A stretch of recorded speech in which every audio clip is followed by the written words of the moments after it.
कविता का शीर्षक है कृपण। मैं उस समय गांव के द्वार द्वार पर भिक्षा मांग रहा था जब तेरा स्वर्ण रथ दूरी पर दिखाई दिया। मैंने मानो कोई सुंदर सपना सा देखा हो। मेरे विस्मय की सीमा न थी कि यह राजाओं का राजा कौन है जो इधर आ रहा था। मेरी आशाओं ने सिर उठाया, सोचा शायद मेरे दुर्भाग्य की घड़ियां समाप्त हो गई।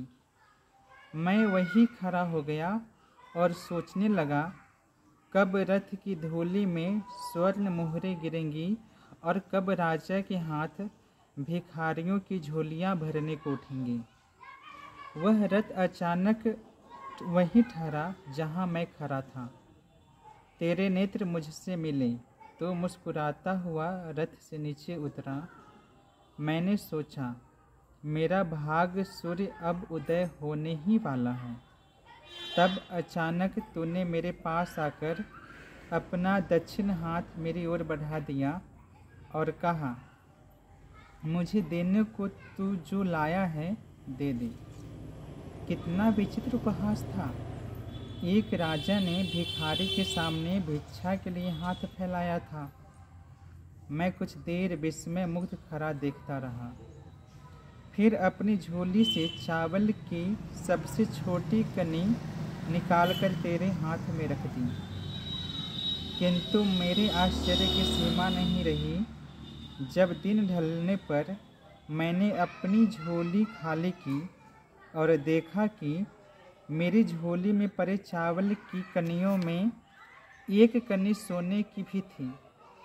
मैं रोने लगा, बेहद रोने लगा। जो कुछ मेरी झोली में था वह सभी क्यों न तुझे दे डाला।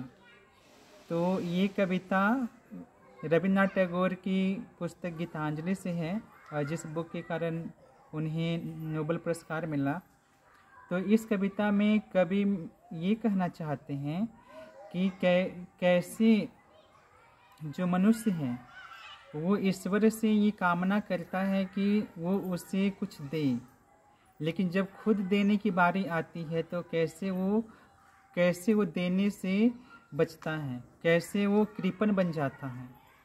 तो इस कविता में जैसे वो कल्पना करते हैं कि एक भिखारी है, वो जा रहा है भिक्षा मांगने के लिए और तभी वहाँ पे एक राजा का रथ उतरता है जो सोने का रथ है।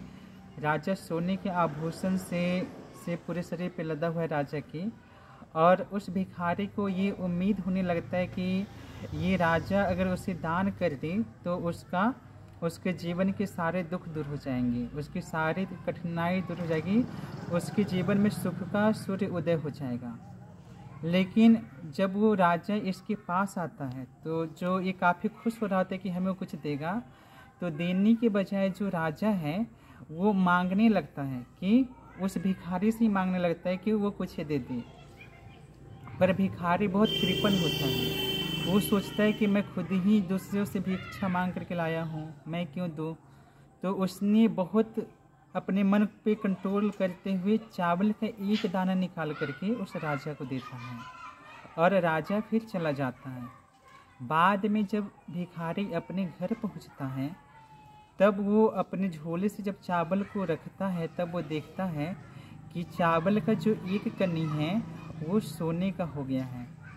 इसका कहने का मतलब ये है कि उसने जो दान दिया ईश्वर को वही उसे वापस भी मिला। तो इस कविता का भाव ये है कि जो मनुष्य है खुद किसी को देना नहीं चाहता है, खुद नहीं चाहता कि दूसरों की मदद करे, पर ये उम्मीद करता है कि ईश्वर उसकी मदद करेगा। वो ये सोचता है कि ईश्वर उसकी देखभाल करेगा, उसकी सारे ज़रूरतों को पूरी करेगा। पर वो ये नहीं देखता है कि उसके अपने मन के भाव कैसे हैं। अपने मन के भाव में छल छिपा हुआ है, कपट छिपा हुआ है, और वो उम्मीद करता है कि ईश्वर उसके साथ निश्चल व्यवहार करे, ईश्वर उसके साथ निष्कपट हो।